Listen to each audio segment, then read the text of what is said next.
Hello friends, welcome to my channel technical Shubhra. বন্ধুরা, আজকের যে ভিডিওটি করে দেখাবো এটা খুবই ইম্পর্টেন্ট ভিডিও, তো একটু সময় দিয়ে দেখবেন।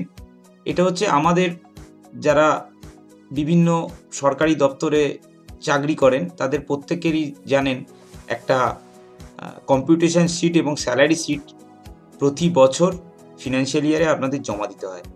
তো এই কম্পিউটার শিট করতে গেলে আপনার একটা এক্সেলের ফরম্যাট আছে, সেই ফরম্যাটে আজকের আমি করে দেখাবো। তো এই ফরম্যাটটি পেতে গেলে আপনার wbexpress.com/tools বলে একটি ওয়েবসাইট আছে, সেই ওয়েবসাইটে গেলে আপনি এই এক্সেল শিটটা ডাউনলোড করে নিতে পারবেন। তো এই এক্সেল শিটে কাজ করতে গেলে প্রথমে যেটা আপনাকে করতে হবে সেটা এখান থেকে আপনার general information and date chart automatic করা আছে। তারপর যেটা লাল কালারে বলা আছে ডেটা ইনপুট করতে হবে, তারপর ডেটা আউট হবে। ডেটা আউট কী কী পাচ্ছেন? কম্পিউটেশন শিট পাচ্ছেন, স্যালারি শিট পাচ্ছেন, এইচআর এক্সামশন পাচ্ছেন, ট্যাক্সেবল ইন্টারেস্ট অন জিপিএ পাচ্ছেন, আর ফর্ম 16। এতগুলো আইটেম আপনি এই দুটো ডেটা ফুল করার পর আপনি এতগুলো আইটেম আপনি ডেটা হিসাবে পেয়ে যাবেন। তো বন্ধুরা, চলুন ভিডিওটি করে দেখা যাক কিভাবে স্যালারি কম্পোনেন্ট করা হয়। তো এটা করতে গেলে প্রথমে যেটা করতে হবে সেটা পার্সোনাল অ্যান্ড অফিসিয়াল ডেটাতে আপনাকে ক্লিক করতে হবে। এখানে আপনাকে দিতে হবে নিজের নাম, তারপর দিতে হবে আপনার প্যান আইডি মানে প্যান কার্ড নাম্বার, তারপর দিতে হবে আপনার ডেজিগনেশন, তারপর দিতে হবে আপনি কোন গ্রুপে চাকরি করছেন, তারপর দিতে হবে আপনি মেল না ফিমেল, তারপর আপনি ডিসেবল কিনা সেটা দিতে হবে। তারপরের অপশানটাই আসছে ইনকাম নট ফ্রম স্যালারি, যেটা স্যালারির বাইরে থেকে যদি কোনো ইনকাম হয়ে থাকে, যেমন pension receipt, honorarium, fees, commission if any যদি থাকে সেগুলো এখানে দিলাম।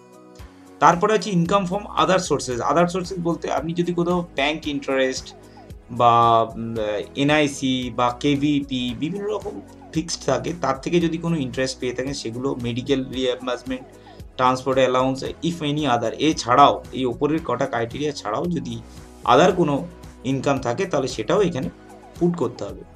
তারপর এক্সামশন আছে, এটা আপনার বাদ যাবে, সেটা হচ্ছে চাইল্ড এডুকেশন অ্যালাউন্স এক্সামশন হবে। আপনি কোনো আপনার বাচ্চা এডুকেশনের জন্য আপনি কোথাও অ্যালাউন্স দিচ্ছেন, অ্যালাউন্স পাচ্ছেন, সেটা এক্সামশন হবে। এন্টারটেনমেন্ট অ্যালাউন্স, এটাও এক্সামশন হবে। লিভ, ট্রাভেল অ্যালাউন্স, এগুলো যদি পেয়ে থাকেন তাহলে এগুলো সবই কিন্তু আপনার এক্সামশন হবে। আপনি যদি কোনো হাউস বিল্ডিং গ্র্যান্ট নেন যার এগেনস্টে আপনি ইন্টারেস্ট দিচ্ছেন, সেটাও কিন্তু 2 লাখ টাকার বেশি যদি ইন্টারেস্ট দিয়ে থাকেন তাহলে ম্যাক্সিমাম 2 লাখ টাকা পর্যন্ত আপনি ডিডাকশান পেতে পারেন। এছাড়াও আছে ডিডাকশান আন্ডার সেকশন 57। এই কটা ক্লজে যদি হয় তাহলে আপনার এক্সামশন হবে। তারপর আছে deduction under section 80C, 80CCC and 80CCD etcetera. এগুলোর মধ্যে কি আছে?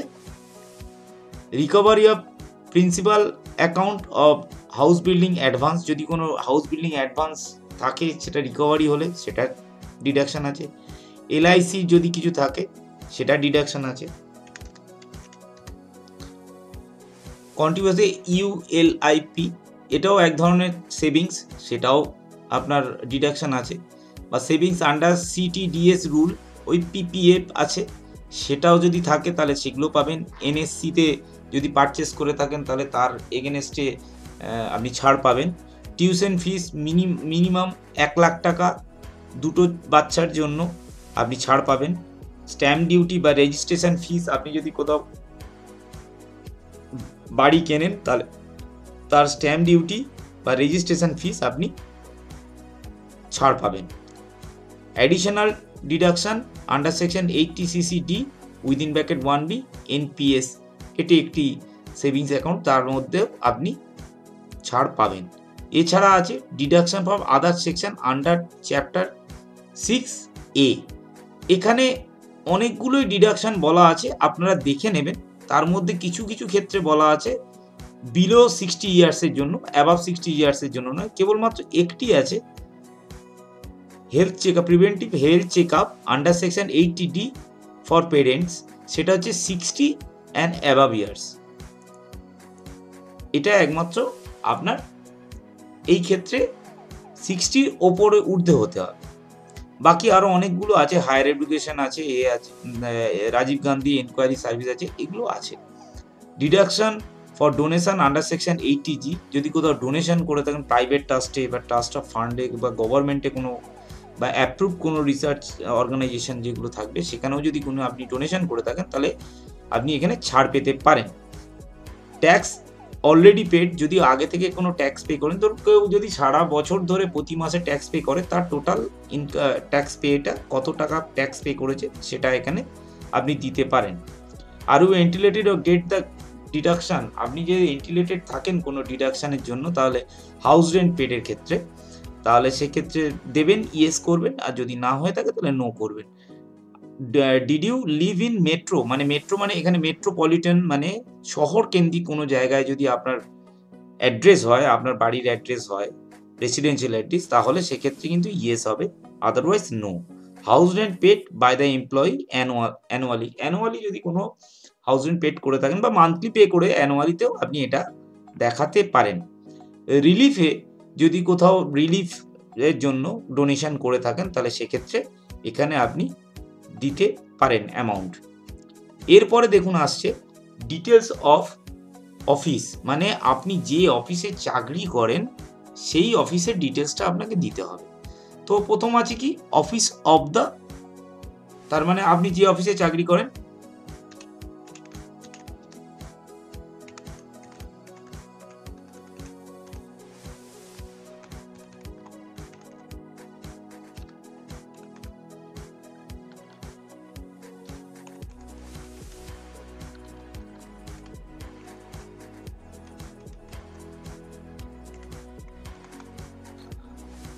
তারপর এটাই ক্লিক করলে অটোমেটিক্যালি আপনার পরেরটা যেখানে যেখানে বসার বসে যাবে।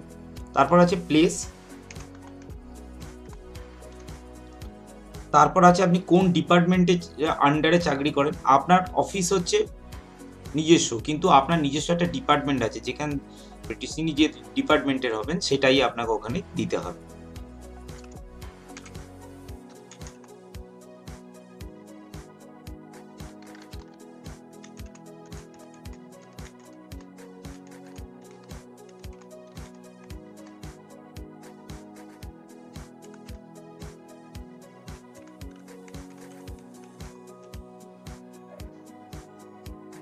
তারপর প্যান নাম্বার তো নেই, ট্যান আপনার ডিপার্টমেন্টের মানে আপনার ডিটিওর যে ট্যান আছে সেই ট্যান নাম্বারটা এখানে দিতে হবে। টিডিএস সার্কেল যেটা আছে সেই টিডিএস সার্কেলটা দিতে হবে, যেখান থেকে টিডিএস কাটা হয় সেই সার্কেলটা আপনাকে দিতে হবে। নেম অফ দ্য ডিডিও, এখানে আপনার ডিডিওর নাম, যে আপনার ডিডিও আছেন যিনি আছেন তারা ডিডিওর নাম, এবং তার সন অফ হলে সন অফ, ওয়াইফ অফ হলে ওয়াইফ অফ, ও ডটার অফ হলে ডটার অফ, তাহলে এখানে তার বাবা বা হাজব্যান্ডের নাম দিতে হবে। ডেজিগনেশন অফ দ্য ডিডিও, তাহলে সেক্ষেত্রে ডিডিওর ডেজিগনেশন যেটা হবে সেটা এখানে আপনাকে বসাতে হবে। এখানে যেহেতু অটোমেটিক্যালি চলে এসছেন আপনি এখানে অটোমেটিক যেটা আছে সেটাই রেখে দেবেন। তারপর হচ্ছে date of signature of form 16, মানে ফর্ম 16 আপনি কবে সিগনেচার করছেন সেই ডেটটা এখানে আপনাকে দিতে হবে। মানে আপনি এই কম্পিউটার শিটটা যখন তৈরি কমপ্লিট হয়ে যাবে, আপনি যখন প্রিন্ট আউট নেবেন সেই দিন যখন বানাচ্ছেন সেই দিনের ডেটটা দিলেই হবে। তো বন্ধুরা এটা কমপ্লিট হয়ে গেল ইনপুট শিট, এটা এবার ক্লোজ করে দিতে হবে। তারপরে আছে স্যালারি ডেটা, এই জায়গাটায় আপনাকে পুরো আপনার সারা বছরের স্যালারিটা পুট করতে হবে মান্থ ওয়াইজ। তো এটা করতে গেলে প্রথমে যেটা আপনাকে করতে হবে সেটা আপনার নিজস্ব আইএফএমএস লগ ইন থেকে আপনাকে একটি স্যালারি ডেটা বার করে নিতে হবে। এইরকম স্যালারি ডেটা বার করে নিয়ে সেই স্যালারি ডেটাটা আপনাকে ওখানে পুট করতে হবে। তো এটা বার করতে গেলে কিভাবে বার করবেন তার ভিডিও আমি আমার ডেসক্রিপশন বক্সে দিয়ে দিয়েছি, আপনারা সেখান থেকে দেখেও আপনারা স্যালারি ডেটা বার করে নিতে পারেন। তো এইবার আমি এখানে দেবো, দেখুন March, April, May, June, July, August, September, October, November, December, January, ফেব্রুয়ারিতে ডিএটা আমাদের 10% ছিল, যার যেরকম ডিএ হবে তিনি সেই রকমই দেবেন। তারপর আছে ডিএ, এনপিএ যদি কারোর থেকে থাকে এনপিএ, গ্রেড পে তো এখন নেই সেহেতু বাদ দিলাম। MA মেডিকেল অ্যালাউন্স যদি আপনি পেয়ে থাকেন তাহলে সেটা এখানে বসাবেন, যারা মেডিকেল কাটান তাদের জন্য এটা 0। HR অটো ক্যালকুলেট হবে। আদার অ্যালাউন্স যদি কেউ পেয়ে থাকেন সেটা দেবেন। সুন্দরবন অ্যালাউন্স SA মানে সুন্দরবন অ্যালাউন্স যদি কেউ পেয়ে থাকেন তাহলে সেটা দেবে। এছাড়াও আরও অনেকগুলো অ্যালাউন্স আছে, সেগুলো আপনি এখানে দিতে পারেন। এরপর আছে লেস ওভারড্রল, মানে এক্সট্রা যদি আপনি কিছু নিয়ে থাকেন তাহলে সেটাকে এখানে দেখাতে হবে। ফেস্টিভ্যাল অ্যানাউন্স আপনি এখানে দিতে পারেন যদি কেউ ফেস্টিভ্যাল অ্যানাউন্স পেয়ে থাকে। তো আমি এখানটায় ফেস্টিভ্যাল অ্যানাউন্স দিচ্ছি।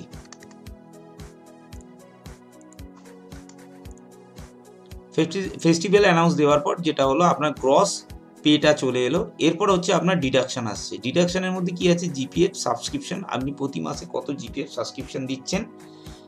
তারপর হচ্ছে যদি কোনো রিফান্ড করে থাকেন, মানে আপনি GPF কাটাচ্ছেন এবং তার সঙ্গে আপনি যদি লোন নিয়েছেন তার রিফান্ড করছেন, সেটা এখানে দিতে হবে।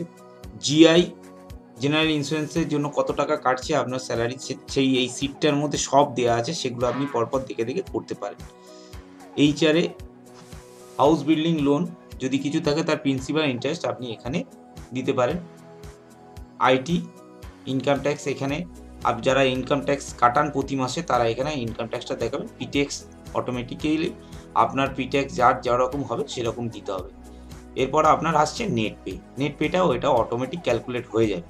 তারপর আসছে ট্রেজারি ডিটেল। ট্রেজারি ডিটেলসের বলতে গেলে আপনার যে টিভি নাম্বারগুলো তৈরি হয় সেগুলো এখানে ম্যানুয়ালি আপনাকে বসাতে হবে এবং কোন ডেটে আপনার ট্রেজারি টিভি নম্বর পড়েছে সেই নাম্বারটা এখানে বসিয়ে ডেটটা এখানে বসিয়ে দিলে আপনার কাজ কমপ্লিট হয়ে যাবে। এইভাবে ইনপুট শিটটা আপনাকে ফিল আপ করতে হবে। এটা ফিল আপ হয়ে যাওয়ার পর আপনার নেক্সট যে অপশানটা আসছে সেটা হচ্ছে কম্পিউটেশন শিট। এই কম্পিউটেশন শিটটায় ক্লিক করলে আপনি দেখুন এখানে আপনার অটোমেটিক্যালি কম্পিউটেশন শিট তৈরি হয়ে গেছে। এটা দুটো রুলে আসছে, একটা নিউ রুল অনুযায়ী আছে আর একটা ওল্ড রুল অনুযায়ী আছে। এখানে আমি ওল্ড রুল অনুযায়ী কাজটা করব। নিউ অনুযায়ী আছে এবং ওল্ড অনুযায়ী আছে। তো এখানে ওল্ড অনুযায়ী আপনার আসছে ট্যাক্সেবল হচ্ছে এবং নিউ অনুযায়ী আপনার দেখুন ট্যাক্সেবল হচ্ছে না। তো যেটা ট্যাক্সেবল হচ্ছে না আমি সেটাকেই এখানে ইউজ করব। তো এইটা হয়ে যাওয়ার পর আপনি ডাইরেক্ট এখান থেকে ক্লিক করে প্রিন্ট অপশানে গিয়ে আপনি যদি প্রিন্ট করেন তাহলে আপনার এই কম্পিউটেশনটা পুরোটাই প্রিন্ট হয়ে যাবে। এবার আপনি সেটা সিগনেচার করে আপনার DDOকে জমা দেবেন। এর সঙ্গে আরেকটি দিতে হবে, সেটা হচ্ছে স্যালারি শিট। এটাও সেম এইভাবে আপনার কাছে এখানে গিয়ে প্রিন্ট অপশানে গিয়ে প্রিন্ট করলে আপনার প্রিন্ট হয়ে যাবে এবং স্যালারি শিটটা আর কম্পিউটেশনটা দুটো দিলে আপনার এই দুটো জিনিসই আপনাকে জমা দিতে হয়। এছাড়া আছে HRA taxable interest on GPF যদি কিছু থাকে সেইগুলো। তো এগুলো লাগে না সচরাচর, ফর্ম 16টা লাগে। তো ফর্ম 16 চাইলে আপনি এখান থেকে প্রিন্ট আউট করে দিতে পারেন ডাইরেক্ট। তো এইভাবে আপনাকে পুরো প্রসেসটি কমপ্লিট করতে হবে। তো আশা করি বন্ধুরা আমার এই ভিডিওটি আপনাদের ভালো লেগেছে। যদি ভালো লেগে থাকে অবশ্যই লাইক, কমেন্ট এবং শেয়ার করবেন। আর আমার চ্যানেল নতুন হয়ে থাকলে তাহলে পাশে সাবস্ক্রাইব করবেন এবং পাশে থাকা বেল আইকনটি প্রেস করে দেবেন যাতে এই ধরনের আরও ভিডিও আপনাদের কাছে খুব সহজে পৌঁছে যায়। ধন্যবাদ।